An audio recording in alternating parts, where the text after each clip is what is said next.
Olá, vamos à correção da página 188 a 192 do livro de Ciências Integradas, Municípios, Patrimônios, Memórias e Paisagem.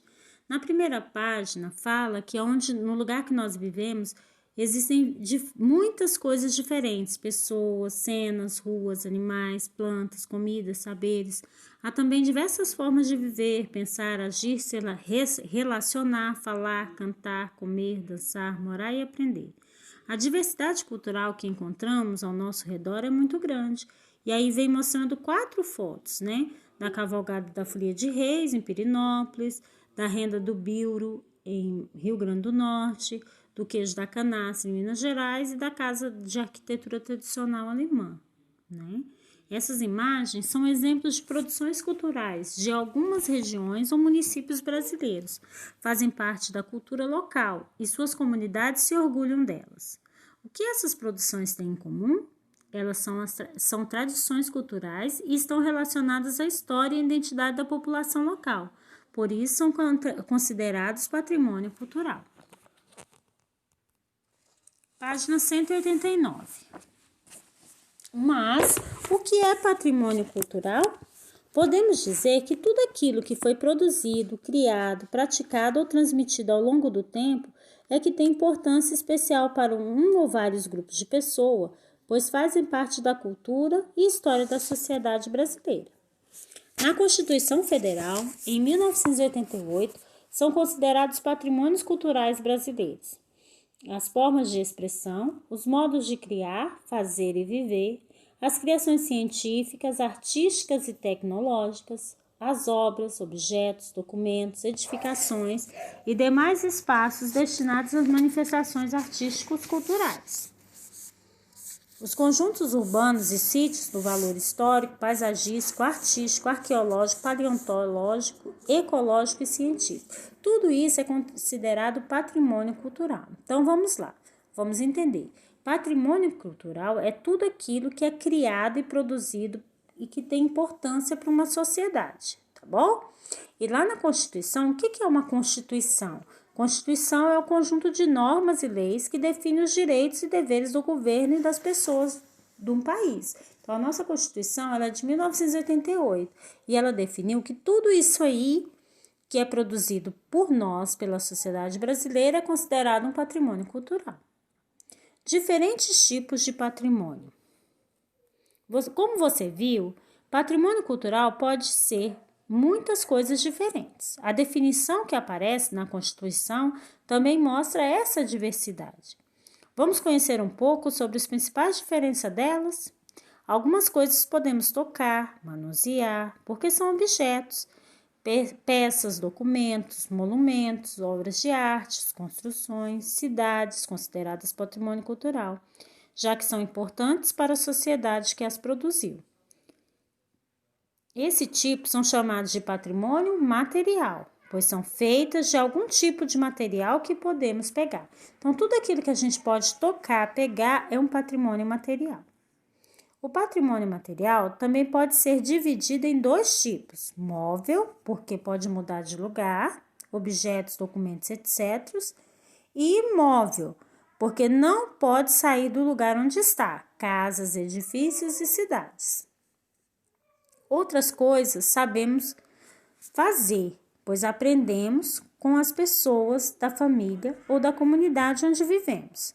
São conhecimentos tradicionais, transmitidos pelos mais velhos, como fazer uma comida tradicional, ou um bordado de antigamente, uma música tocada de maneira especial. São também tradições de uma comunidade ou região, como festas, comemorações. São saberes e maneiras de se expressar que são esquecidos porque continuam sendo ensinados para as próximas gerações e praticados pelas pessoas. São chamados de patrimônio imaterial, pois o importante é o conhecimento que eles representam, a técnica de construção, ou seja, algo que é importante porque guarda uma tradição de saberes do passado. Então, nós temos 2 tipos de patrimônio. Patrimônio material, todo aquele patrimônio que você pode tocar, e ele é subdividido em imóvel, que a gente pode levar de um lugar a outro, ou imóvel, quando a gente não pode levar porque ele é fixo, né? Um prédio, uma casa, né? Um parque, então ele é fixo, ok? E aí nós temos também um patrimônio imaterial, que é o conjunto de saberes passado de pessoa a pessoa, ok? Então, tudo que você ensina para uma pessoa, é uma tradição de pessoa para pessoa, é um patrimônio imaterial. E aí, embaixo, continua o texto dizendo que na página 188 temos exemplos desses tipos de patrimônio cultural. A cavalgada da Folia de Reis é uma tradição em várias regiões do Brasil. É uma festa com significado religioso. As festas são consideradas patrimônio imaterial. Para fazer a renda do bilro, é preciso muito conhecimento para traçar as linhas e agulhas. É um saber tradicional de rendeiras que ensinam as mais novas. A técnica usada para fazer essa renda é um patrimônio imaterial. É preciso muito conhecimento para que o queijo da Serra da Canastra fique de maneira como é feito tradicionalmente. Poucos artesãos sabem como fazer e ele ficar gostoso igual aos queijos daquela região. Esta técnica artesanal de fazer esse queijo é considerada um patrimônio imaterial. As casas construídas no estilo alemão, chamadas de casa em Chaimel, são muito tradicionais em algumas cidades do sul do país. Elas são da época da chegada dos imigrantes alemães. Esse tipo de casa é considerado um patrimônio material imóvel, que não pode sair do lugar. Há também um outro tipo de patrimônio cultural, chamado de patrimônio arqueológico. São vestígios materiais deixados por povos antigos.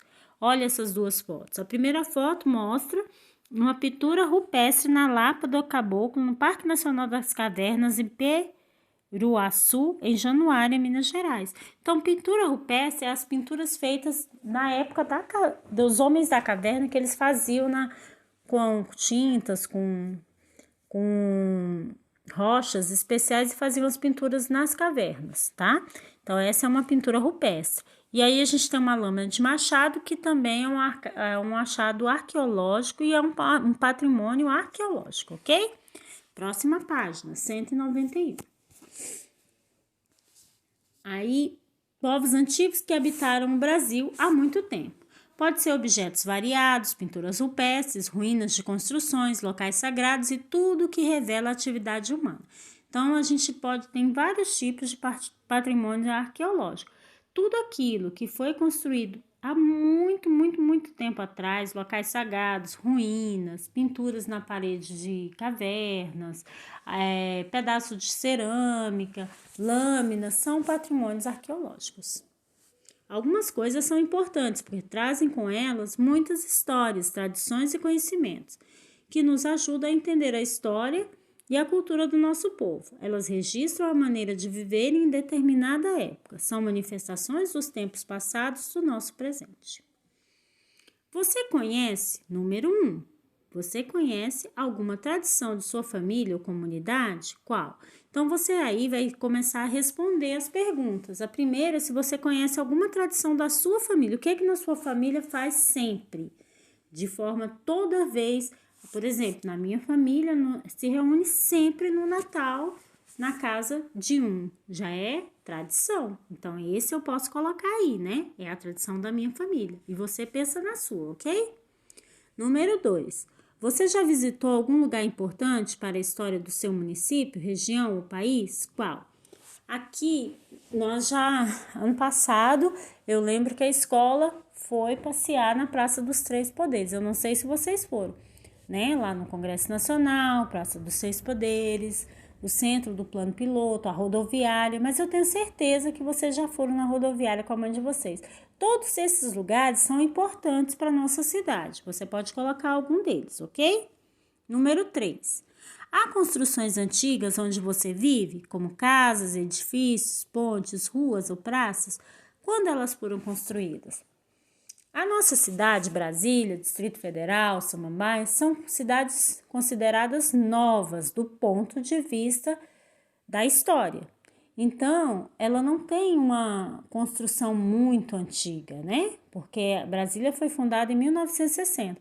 A gente acha antigo, mas em comparação à história, ao componente curricular história, isso não é antigo, tá bom? Aí você pode colocar a própria construção de Brasília. Número 4.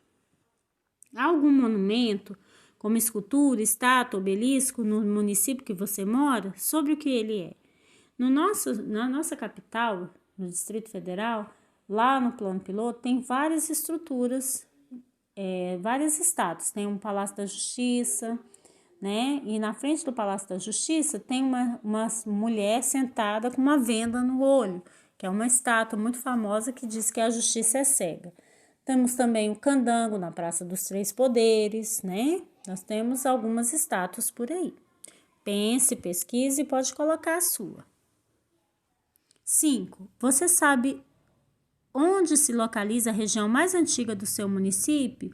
Onde foi fundada? Nosso município, Distrito Federal, ele foi fundado em 21 de abril de 1950, né? Nós fizemos 60 anos esse ano.